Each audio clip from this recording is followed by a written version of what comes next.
नमस्कार दोस्तों, मैं पूनम पांडे आप सभी लोगों का शक्ति कुंज चैनल पे बहुत बहुत स्वागत करती हूँ। आज मैं आप सभी को करवा चौथ व्रत के दिन सुनी जाने वाली 4 कथाओं को सुना रही हूँ, क्योंकि इन कथाओं को सुने बिना करवा चौथ का व्रत पूर्ण नहीं माना जाता है। तो चलिए शुरू करते हैं करवा चौथ व्रत की कथा। प्रेम से बोलिए हर हर महादेव शिव शंभो। कथा नंबर 1। बहुत समय पहले की बात है। एक साहूकार के 7 बेटे और उनकी एक बहन करवा थी। सभी 7 भाई अपनी बहन से बहुत प्यार करते थे, यहाँ तक कि वे पहले उसे खाना खिलाते और बाद में स्वयं खाते थे। एक बार उनकी बहन ससुराल से मायके आई हुई थी। शाम को जब भाई अपना व्यवसाय बंद कर घर आए तो देखा उनकी बहन बहुत व्याकुल थी। सभी भाई खाना खाने बैठे और अपनी बहन से भी खाने का आग्रह करने लगे, लेकिन बहन ने बताया कि उसका आज करवा चौथ का निर्जल व्रत है और वह खाना सिर्फ चंद्रमा को देखकर उसे अर्घ देकर ही खाना खा सकती है। क्योंकि चंद्रमा अभी तक नहीं निकला है, इसलिए वह भूख प्यास से व्याकुल हो उठी है। सबसे छोटे भाई को अपनी बहन की हालत देखी नहीं जाती और वह दूर पीपल के पेड़ पर एक दीपक जलाकर चलनी की ओट में रख देता है। दूर से देखने पर वह ऐसा प्रतीत होता है जैसे चतुर्थी का चांद उदित हो रहा है। उसके बाद भाई अपनी बहन को बताता है कि चांद निकल आया है, तुम उसे अर्घ देने के बाद भोजन कर सकती हो। बहन खुशी के मारे सीढ़ियों पर चढ़कर चांद को देखती है और उसे अर्घ देकर खाना खाने बैठ जाती है। वह पहला टुकड़ा मुंह में डालती है तो उसे छींक आ जाती है। दूसरा टुकड़ा डालती है तो उसमें बाल निकल आता है और जैसे ही तीसरा टुकड़ा मुंह में डालने की कोशिश करती है तो उसके पति की मृत्यु का समाचार उसे मिलता है। वह बौखला जाती है। उसकी भाभी उसे सच्चाई से अवगत कराती हैं कि उसके साथ ऐसा क्यों हुआ। करवा चौथ का व्रत गलत तरीके से टूटने के कारण देवता उससे नाराज हो गए हैं और उन्होंने ऐसा किया है। सच्चाई जानने के बाद करवा निश्चय करती है कि वह अपने पति का अंतिम संस्कार नहीं होने देगी और अपने सतीत्व से उन्हें पुनर्जीवन दिलाकर रहेगी। वह पूरे 1 साल तक अपने पति के शव के पास बैठी रहती है, उसकी देखभाल करती है। उसके ऊपर उगने वाली सुईनुमा घास को वह एकत्रित करती जाती है। 1 साल बाद फिर वह करवा चौथ का दिन आता है। उसकी सभी भाभियाँ करवा चौथ का व्रत रखती हैं। जब भाभियाँ उससे आशीर्वाद लेने आती हैं तो वह प्रत्येक भाभी से यम सुई ले लो, पिय सुई दे दो, मुझे भी अपनी जैसी सुहागिन बना दो, ऐसा आग्रह करती है। लेकिन हर बार भाभी उसे अगली भाभी से आग्रह करने का कह के चली जाती है। इस प्रकार जब 6ठे नंबर की भाभी आती है तो करवा उससे भी यही बात दोहराती है। यह भाभी उसे बताती है कि चूंकि सबसे छोटे भाई की वजह से उसका व्रत टूटा था, अतः उसकी पत्नी में ही शक्ति है कि वह तुम्हारे पति को दोबारा जीवित कर सकती है। इसलिए जब वह आए तो तुम उसे पकड़ लेना और जब तक वह तुम्हारे पति को जिंदा न कर दे उसे नहीं छोड़ना। ऐसा कहकर वह चली जाती है। सबसे अंत में छोटी भाभी आती है। करवा उससे भी सुहागिन बनने का आग्रह करती है, लेकिन वह टाल मटोली करने लगती है।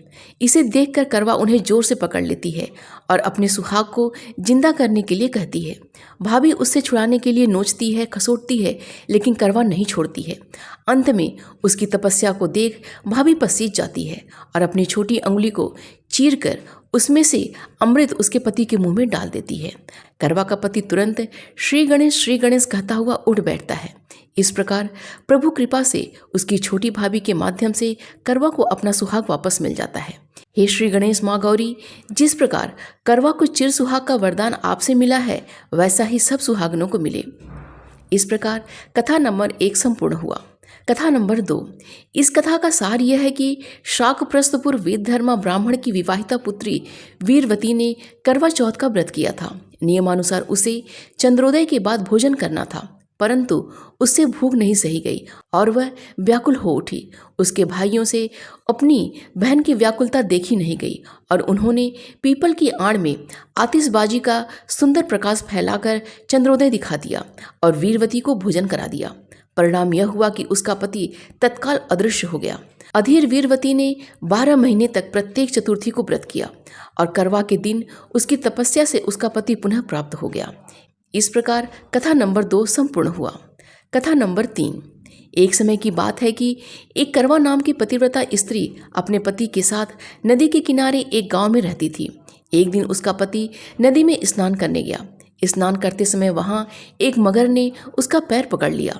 वह मनुष्य करवा करवा कह के अपनी पत्नी को पुकारने लगा। उसकी आवाज़ सुनकर उसकी पत्नी करवा भागी चली आई और आकर मगर को कच्चे धागे से बांध दिया। मगर को बांधकर यमराज के यहाँ पहुंची और यमराज से कहने लगी, हे भगवान, मगर ने मेरे पति का पैर पकड़ लिया है। उस मगर को पैर पकड़ने के अपराध में आप अपने बल से नरक में ले जाओ। यमराज बोले, अभी मगर की आयु शेष है, अतः मैं उसे नहीं मार सकता। इस पर करवा बोली, अगर आप ऐसा नहीं करोगे तो मैं आपको श्राप देकर नष्ट कर दूंगी। सुनकर यमराज डर गए और उस पतिव्रता करवा के साथ आकर मगर को यमपुरी भेज दिया और करवा के पति को दीर्घायु दी। हे करवा माता, जैसे तुमने अपने पति की रक्षा की, वैसे सबके पतियों की रक्षा करना। इस प्रकार कथा नंबर 3 संपूर्ण हुआ। कथा नंबर 4। एक बार पांडुपुत्र अर्जुन तपस्या करने नीलगिरी नामक पर्वत पे गए। उधर द्रौपदी बहुत परेशान थी। उनकी कोई खबर न मिलने पे उन्होंने कृष्ण भगवान का ध्यान किया और अपनी चिंता व्यक्त की। भगवान कृष्ण ने कहा, बहना, इसी तरह का प्रश्न एक बार माता पार्वती ने शंकर जी से किया था। तब शंकर जी ने माता पार्वती को करवा चौथ का व्रत बतलाया। इस व्रत को करने से स्त्रियां अपने सुहाग की रक्षा हर आने वाले संकट से वैसे ही कर सकती हैं जैसे एक ब्राह्मण ने की थी। प्राचीन काल में एक ब्राह्मण था। उसके 4 लड़के एवं एक गुणवती लड़की थी। एक बार लड़की मायके में थी, तब करवा चौथ का व्रत पड़ा। उसने व्रत को विधि पूर्वक किया। पूरे दिन निर्जला रही, कुछ खाया पिया नहीं। पर उसके चारों भाई परेशान थे कि बहन को प्यास लगी होगी, भूख लगी होगी, पर बहन चंद्रोदय के बाद ही जल ग्रहण करेगी। भाइयों से न रहा गया। उन्होंने शाम होते ही बहन को बनावटी चंद्रोदय दिखा दिया। एक भाई पीपल की पेड़ पर छलनी लेकर चढ़ गया और दीपक जलाकर छलनी से रोशनी उत्पन्न कर दी। तभी दूसरे भाई ने नीचे से बहन को आवाज़ दी, देखो बहन, चंद्रमा निकल आया है, पूजन कर भोजन ग्रहण करो। बहन ने भोजन ग्रहण कर लिया। भोजन ग्रहण करते ही उसके पति की मृत्यु हो गई। अब वह दुखी हो विलाप करने लगी। तभी वहाँ से रानी इंद्राणी निकल रही थी। उनसे उसका दुख देखा न गया। ब्राह्मण कन्या ने उनके पैर पकड़ लिए और अपने दुख का कारण बताया। तब इंद्राणी ने बताया, तूने बिना चंद्र दर्शन किए करवा चौथ का व्रत तोड़ दिया, इसलिए यह कष्ट मिला है।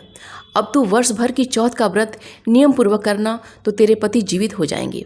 उसने इंद्राणी के कहे अनुसार चौथ का व्रत किया तो पुनः सौभाग्यवती हो गई। इसलिए प्रत्येक स्त्री को अपने पति की दीर्घायु के लिए यह व्रत करना चाहिए। द्रौपदी ने यह व्रत किया और अर्जुन सकुशल मनोवांछित फल प्राप्त कर वापस लौट आए। तभी से हिंदू महिलाएं अपने अखंड सुहाग के लिए करवा चौथ का व्रत करती हैं। इस प्रकार कथा नंबर 4 संपूर्ण हुआ।